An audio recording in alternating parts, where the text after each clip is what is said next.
One trembles when insulted and glows when praised. The other remains the same in both storms. Which man would you respect more? The answer is obvious. Silencing critics is not about destroying them. It is about becoming so solid within yourself that their words dissolve before they can reach your core. Think of a mountain. Storms may crash against it. Lightning may strike, but the mountain does not bend. It does not justify itself. It does not seek approval. It stands.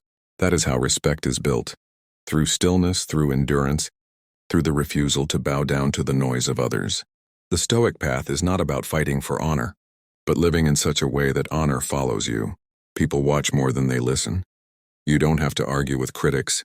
You simply have to keep walking while they stand still in their bitterness. Let them talk, let them throw words. Because every insult they waste only proves that they are looking upward at you while you are climbing higher. Respect is not born in the comfort of applause. It is forged in the fire of resistance. The world will test you not by giving you what you want, but by confronting you with rejection, betrayal, and misunderstanding. Critics are not only people outside of you. Often they are the voices within you that whisper doubts and fears. The Stoic way teaches that to silence critics, you must first conquer the inner critic, that voice that says you are not enough, that questions your worth, that tells you to give up.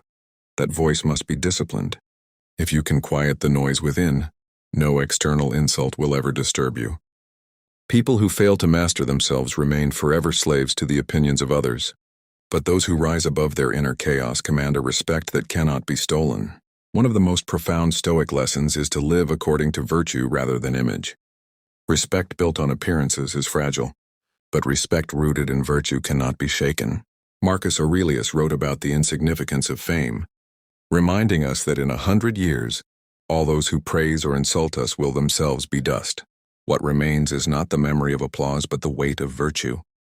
If you are just, if you are honest, if you are courageous, then you do not need to beg for respect. It is carried in your essence. A critic may deny your worth with his words, but he cannot erase the integrity you embody.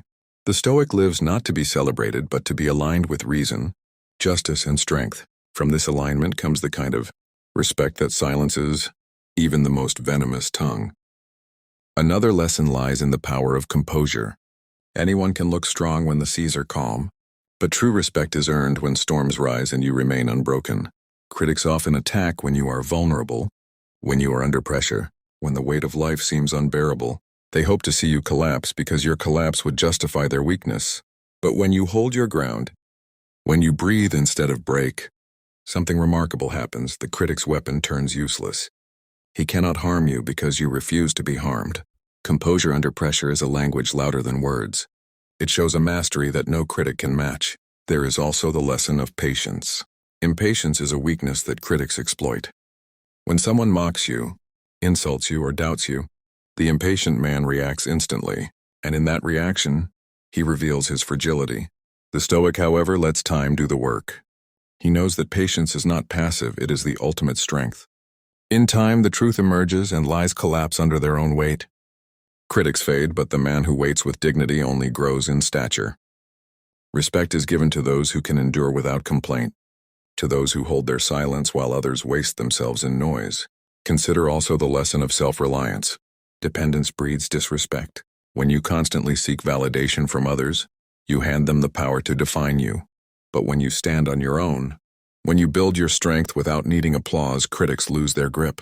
A man who needs nothing is feared, and in that fear lies respect. The Stoics were masters of self-reliance. They owned little, they expected little, and they demanded nothing from the world. Their power came from the fact that they were complete within themselves. When critics realize they cannot take away your peace because you never gave them control over it, their voices die in futility. A crucial part of silencing critics is to understand the value of example. Words are fragile. They can be twisted, doubted, or forgotten, but example endures. When you embody what you preach, when your life reflects your principles, critics have no ground to stand on. They may still talk, but their words will appear hollow against the backdrop of your actions. Respect is built not by speeches but by example. Live with such consistency, such alignment between your words and deeds, that even your enemies are forced to acknowledge your integrity. Finally, there is the lesson of detachment from outcome. So much criticism comes from people judging how things turned out, not how you endured the journey. But a Stoic knows that outcomes are not always in your control, only effort is. When you detach yourself from needing every outcome to shine, you free yourself from the critic's grasp. They can laugh at your failure, but they cannot touch the dignity with which you faced it. Respect is not given to those who always win. It is given to those who carry themselves with honor in both victory and defeat. And once you live with that understanding, you no longer fear the critic, for he becomes irrelevant. The path is not to fight with words, but to fight with life itself. Your composure, your patience, your discipline, your virtue, these are your weapons, and they are stronger than any insult. When critics see that nothing moves you, that nothing breaks you, that nothing steals your peace, they realize their voices are wasted, and in that realization silence falls, not because you shouted louder, but because you outlived their noise. There comes a moment when you realize that respect is not truly about others, it is about how faithfully you live in alignment with your own values. The Stoics remind us that external respect is only a shadow of internal respect, and if you cannot stand in front of your own conscience with pride, then no amount of applause from the crowd will matter. Critics lose their power the instant you choose to live by principle rather than perception. A man who respects himself cannot be disrespected by the world, for disrespect only wounds those who are empty inside. The critic shouts to shake you, but when he finds that your foundation is built on inner respect, his voice becomes like wind striking a stone, loud but powerless. One of the final lessons is to practice humility. Many believe respect comes from dominance or showing superiority, but in truth, respect is drawn to humility. A man who is humble does not need to prove anything, and in that lack of need lies his strength. Critics thrive on arrogance because arrogance invites a battle, but humility disarms them. When you remain humble in success, when you do not boast, when you treat others with dignity regardless of their rank, you create a respect that no critic can erase. Even those who dislike you are forced to recognize the quiet nobility of humility. A Stoic understands that life is too short to waste on the illusion of superiority. We all return to the same dust, and remembering this makes criticism appear trivial. Another lesson is gratitude. Critics will point out what you lack, where you failed, and what you have not achieved. But the Stoic silences these voices by focusing on what he already has and what he can still control. Gratitude is the anchor that prevents envy from pulling you into darkness. The man who lives in gratitude does not chase the respect of others. He already walks with contentment. Respect follows naturally because people admire the one who does not complain, who does not curse his fate, who remains thankful even when life is cruel. Gratitude shines brighter than the critic's shadow, and that light is what silences them. Then comes the lesson of courage. Critics often mock those who dare to be different, who dare to break away from the herd. The Stoic accepts that to live authentically is to invite criticism, but he chooses courage over conformity. Respect belongs to the one who dares, not to the one who hides. Courage is not about never feeling fear. It is about acting despite it. The critic seeks to shame you into silence. But when you step forward anyway, when you keep moving despite the weight of doubt thrown on your shoulders, their power vanishes. People respect courage because it awakens something buried in them, their own longing to be free. And so every step of courage is not only a silencing of critics, but also a silent inspiration to those watching. Another Stoic truth is the acceptance of mortality. What is a critic's opinion compared to the certainty of death? We are all passing through this life, brief as a breath, fragile as a candle flame. Why then should you bow to criticism?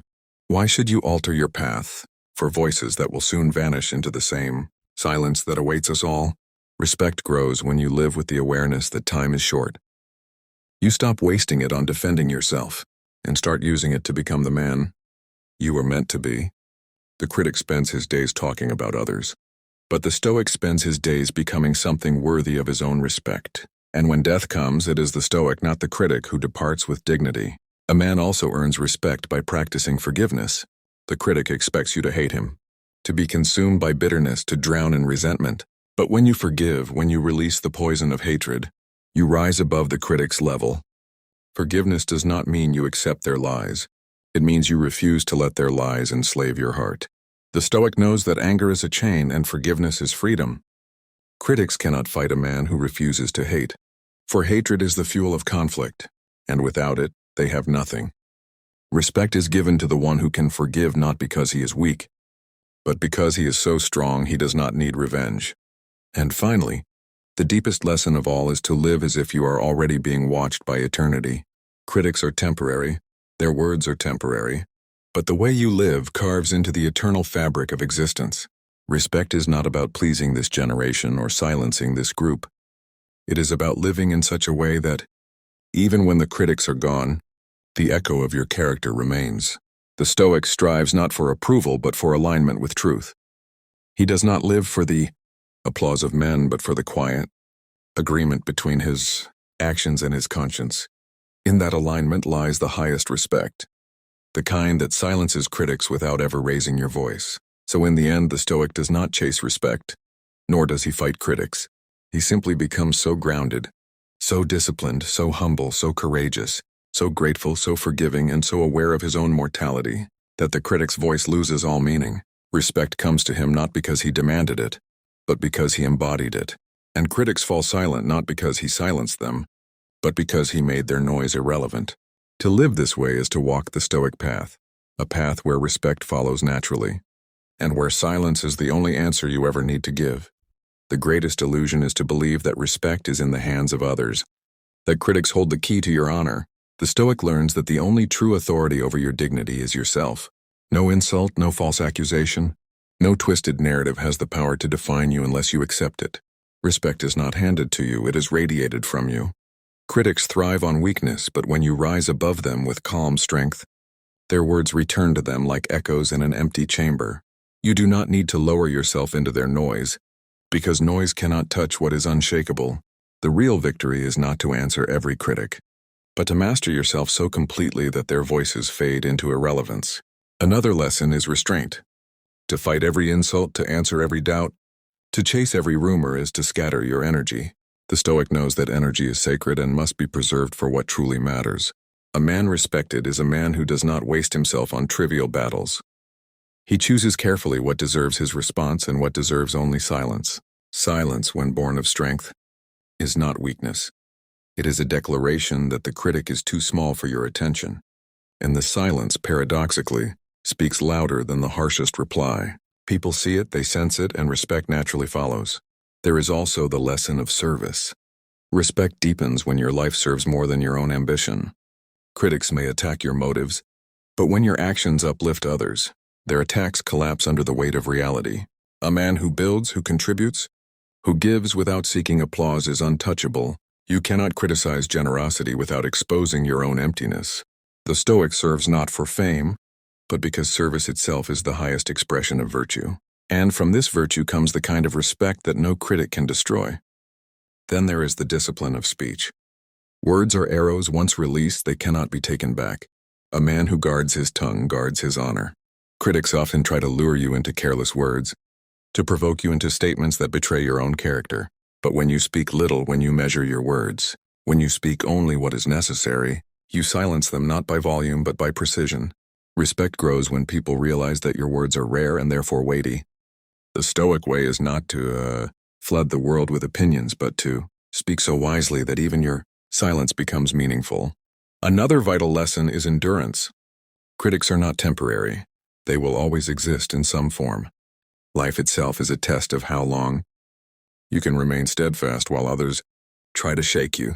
The Stoic understands that endurance is not merely survival, it is active strength. To endure with bitterness is weakness, but to endure with dignity is greatness. Respect is not earned in one moment, but across years of consistency. Let the critics speak today. Time will silence them tomorrow when they see that you are still standing, still unbroken, still walking the same path with the same unshakable spirit. And perhaps the deepest extension of the Stoic path is transcendence. At a certain point, you no longer care whether you are respected or criticized, because both belong to the external world. You live for something higher, for truth, for virtue, for alignment with reason. In that state, critics become irrelevant, and respect becomes a byproduct, not a goal. You stop chasing shadows and instead become the source of light. People sense this transcendence. They may not fully understand it, but they cannot ignore it. The critic's voice dies in the presence of someone who lives above. Praise and insult alike. The true Stoic is not remembered because he shouted back at his critics, but because he walked with such clarity, such virtue, and such calm strength that even centuries later, his words and actions still command respect. That is the lesson, to live so deeply rooted in principle that time itself becomes your defender. Critics vanish, voices fade, but the echo of a life lived with wisdom and courage will silence them all.